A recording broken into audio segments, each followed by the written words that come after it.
In preparation for my last video, I remembered that Creative Assembly dealt with sexual harassment allegations. Given all the other PR blunders, I figured I missed Creative Assembly's update or announcement regarding their findings on the alleged sexual assault allegations levied against Baj and the way they handled the situation. My research did not reveal any updates. Literally nothing. The only articles I found about the topic were created back in late October of 2022, when the allegations were briefly addressed. Oddly, it is almost as if the allegations were forgotten within 2 to 3 days after the allegations surfaced. Because Creative Assembly have publicly stated that they will be more transparent when it comes to their games and fixes, I anticipate that they are just as willing to be transparent about things that matter more than video games, i.e. sexual assault. Only 2 other people have recently brought this topic back to light, Volound and Usako in their latest videos, both of which confirm that Creative Assembly has essentially given up on ever updating us on this topic. But, despite this, all the research I conducted was not fruitless. Does anyone else remember when Creative Assembly removed multiplayer chat from Shogun 2 and subsequently other Total War titles due to an alleged change in UK law? It appears that Creative Assembly care about their legal obligations and, ostensibly, the environment they create for their players and their employees. So let us take a look across the pond and see what UK law says. As a quick disclaimer, this is not legal advice.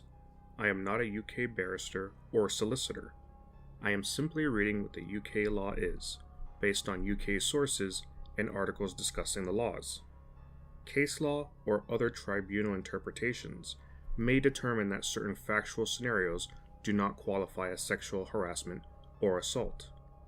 I do remind you, though, that whether something is legal or not does not make it moral or immoral, and that the actions taken, if true by Baj, are despicable.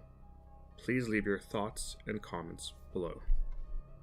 Section 26 of the Equality Act of 2010 includes sexual harassment as a type of unlawful discrimination and specifically defines sexual harassment as, quote, unwanted contact, specifically of sexual nature or related to gender reassignment, and has the purpose or effect of creating an intimidating, hostile, degrading, humiliating, or offensive environment for the complainant or violating his or her dignity.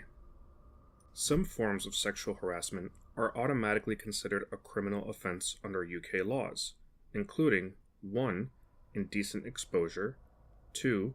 Upskirting, 3. Stalking, or 4.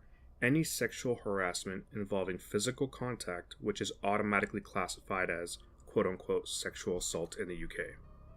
Further, if a victim expresses a negative reaction to the harassment in the workplace, for example, files a claim with their employer or takes their complaint to the employment tribunal, it is unlawful for an employer to retaliate against the person in any way. This will be considered additional harassment. Also, it is the employer's duty to protect the employees from sexual harassment by coworkers and higher-ups. This means taking all reasonable steps to prevent harassment. Otherwise, one may be liable. Further, under the Equality Act of 2010, the employer is under a legal obligation to not discriminate against its employees on the grounds of protected characteristics, and quote-unquote sexual harassment is considered a form of discrimination on the basis of sex or gender reassignment. Now, an employer has 2 different defenses if someone alleges that there has been sexual harassment and the sexual harassment did in fact take place. A, the employer can show that it took all reasonable steps to prevent the act from occurring and that it acted promptly to deal with the complaint as soon as it was drawn to a manager's attention. If an employer has reason to believe that sexual harassment is taking place, it should investigate the matter and take action if necessary, without waiting for a formal complaint to be made. The employer should therefore have effective harassment policies and provide information and training to its staff. B. The employer can show that the act did not occur, quote-unquote, during the course of employment. The law has a directive called vicarious liability. This means that the case can be brought against the employer as well as, or instead of, the actual perpetrator of the harassment, if it occurred during the course of that person's employment. Any employer can defend itself by claiming that vicarious liability does not apply in a particular case. There is a gray area where office parties and social events organized by employers are concerned, and they depend on the exact facts of each case, and whether the circumstances can be treated as an extension of the employment. In September of 2019, The Guardian published an article titled, "This Industry Has a Problem with Abuse, Dealing with Gaming's #MeToo Movement," which covered discussions held at the Women in Games European Conference hosted by the London College of Communication. The constant message throughout the Women in Games panels was that education is key, not just in the workplace, but much earlier in a school setting. Notably, the head of talent at Creative Assembly, Emma Smith, attended this conference on behalf of Creative Assembly and spoke about what Creative Assembly was doing to tackle representation in gaming. She stated, "We work with schools and educational institutions all the way from playground to them coming up in the industry. We talk to girls, people from BAME, B-A-M-E, backgrounds, basically anyone who feels like they are not represented in games, to encourage them to have that self-confidence in who they are and what they can bring to the table, and make that unshakable no matter what." Smith states that Creative Assembly does this through its Legacy project, created by Creative Assembly to tackle representation in the gaming industry and community. Fast forward to October of 2022, and ex-Creative Assembly employees are posting on Twitter about the sexual harassment they experienced from Baj while working at Creative Assembly. The screenshots in front of you show the allegations from Sammy, a concept artist that used to work at Creative Assembly. Others on the screen comment showing support and or lend more credibility to Sammy's allegations by either corroborating them and or sharing that they had also heard about these issues or had similar experiences. What is more damning, if true, is, despite the complaints made to Creative Assembly, they did nothing to remedy the situation, and instead promoted and delegated additional authority to the alleged assailant, including moving Sammy to his team despite the previous complaints of sexual harassment. The allegations made by Sammy include the following. 1. Baj committed sexual harassment on multiple occasions. 2. Sammy was personally sexually assaulted by Baj at a work party in front of people at the party, including Sammy's partner. 3. Other women had similar experiences with Baj. 4. Baj was reported to HR multiple times, and Creative Assembly was aware of the sexual harassment complaints made against Baj. 5. Sammy was moved into Baj's team despite the previous sexual assault complaints. 6. Despite the complaints, Creative Assembly still paraded him in front of students and juniors at events. 7. There are much worse stories than Sammy's involving other people Sammy knew while at Creative Assembly. And 8. Baj used to joke about it publicly in the office. Now let's look at what the allegations are and the law. The law says, unwanted conduct, specifically of sexual nature or related to gender reassignment, and has the purpose or effect of creating an intimidating, hostile, degrading, humiliating, or offensive environment for the complainant or violating his or her dignity. So 1, Baj put his tongue down Sammy's throat at a work party in front of other Creative Assembly employees and Sammy's partner. Another person states, the big picture seems to be, if he likes you, he will sexually harass you. And if he doesn't like you, he will bully you until your entire team turns on you, or quite possibly both.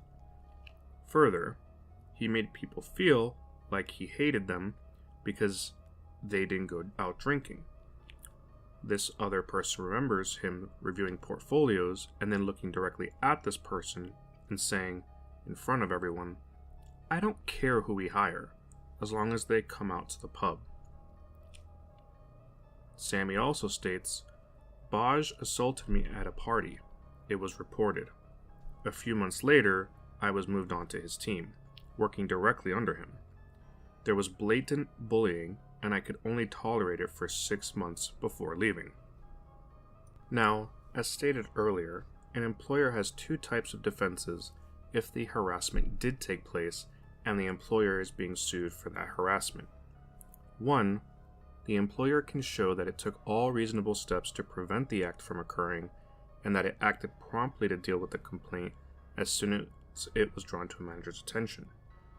If an employer has reason to believe that sexual harassment is taking place, it should investigate the matter and take action if necessary, without waiting for a formal complaint to be made. The employer should therefore have effective harassment policies and provide information and training to its staff. Now, keep this in mind because, based on the allegations, there were no reasonable steps taken to prevent this from occurring. Creative Assembly actually committed overt actions that made it worse, like putting Sammy, the sexual assault victim, onto the assailant's team despite the complaints, and they promoted him to art director despite the allegations, on top of the fact that he made jokes in the office about the reports that were made against him for sexual assault. The law has a directive called vicarious liability. This means that the case can be brought against the employer as well as, or instead of, the actual perpetrator of the harassment, if it occurred during the course of that person's employment. Any employer can defend itself by claiming that vicarious liability does not apply in a particular case. There is a gray area where office parties and social events organized by employers are concerned, and they depend on the exact facts of each case, and whether the circumstances can be treated as an extension of the employment. Now, Baj reviewed the applicant's portfolios and would state, "I do not care who we hire, as long as they come to the pub." He put his tongue down Sammy's throat at a work party in front of other Creative Assembly employees and Sammy's partner. Sammy was moved to Baj's team despite making multiple complaints to HR and being sexually assaulted. Now, I am not a UK barrister or solicitor, but the allegations made would concern me if I was an employer because it looks like being hired to work with this person would entail going to the pub. And if I didn't go to the pub, which probably could be considered part of my employment if that's what his criteria is, to be hired at Creative Assembly, and then I'm bullied if I don't go, another connection to the job, it sounds like the employer might be on the hook for what this person is doing. Especially, as well, if he's putting his tongue down people's throats at work parties. And HR is specifically being told about what's going on, and nothing is being done, but in fact actions are being taken that make it worse. Now, once this was made public, Creative Assembly announced that they have been made aware of deeply concerning and serious allegations regarding a former CA employee, and that they recognized how important and often difficult it is for individuals to speak up about these experiences, and that they welcome those who feel able to do so. They further stated that they are dedicated to providing a safe and inclusive environment for their people and ensuring that they are heard. It is also clear, they stated, that they needed to do better. They were investigating this matter through an external party to fully understand what happened. On its face, Creative Assembly stating that they were investigating this matter through an external party seems like a great thing, but not necessarily. On the Total War subreddit, a thread was created to discuss the newly leaked allegations at the time, And this is what one Redditor commented. This is what companies usually mean by a third-party investigator. A white shoe law firm, a big consultancy, auditing firm, etc. They won't want to bring the police in because with a private investigator, you get some control over the information floodgates. You pay for them after all. With police, and the possibility of criminal prosecution, who knows what will get out? It's a wild card, and that's not even getting into statutes of limitations and all the other wrinkle. Plus, this is rarely about pressing charges, unless there is money involved, only to cover the company's ass. Basically, we'll get a report saying XYZ abuse happened, this is when the company found out, and how it responded. And the company will make some statement based on the when and how it dealt with whatever it is accused of. Basically to say, yes, it happened, but we technically did everything quote-unquote right per company policy or some shit. Spin it as a few bad apples instead of a rotten orchard. This isn't to shit on CA specifically, or accuse it of reacting a certain way before it unfolds, but rather to demonstrate that companies generally only care to cover their bases and bottom lines, while failing to make any meaningful reforms to prevent abuse in the workplace. Unfortunately, we got even less than what this person predicted. We didn't even get an assessment of what the investigation yielded. Today, it does not appear that Creative Assembly have even stated who this external party is. I also question the use of the word external, as it appears that this language was selected to give the appearance of objectivity and input from an unrelated party, but that it is not necessarily the case if a white shoe law firm was retained to conduct the investigation. Advise Creative Assembly of its exposure and help sweep this under the rug. Sammy did delete her tweets after all, so who knows what discussions took place after the fact if the sexual harassment allegations are true. Is anyone aware of the external party that Creative Assembly retained to conduct this investigation? And why hasn't Creative Assembly provided any updates or resolutions regarding these allegations? It is quite unfortunate because this seems like a very simple thing Creative Assembly could have done to make it clear that it complied with laws and did not subject its employees to sexual harassment. But the allegations reflect that they were aware of these issues, which means that even their statement regarding their investigation was already a lie to the public. Now, I'm not a UK barrister or solicitor, but it looks like a lot of the allegations fall within the definition of sexual harassment. What are your thoughts below?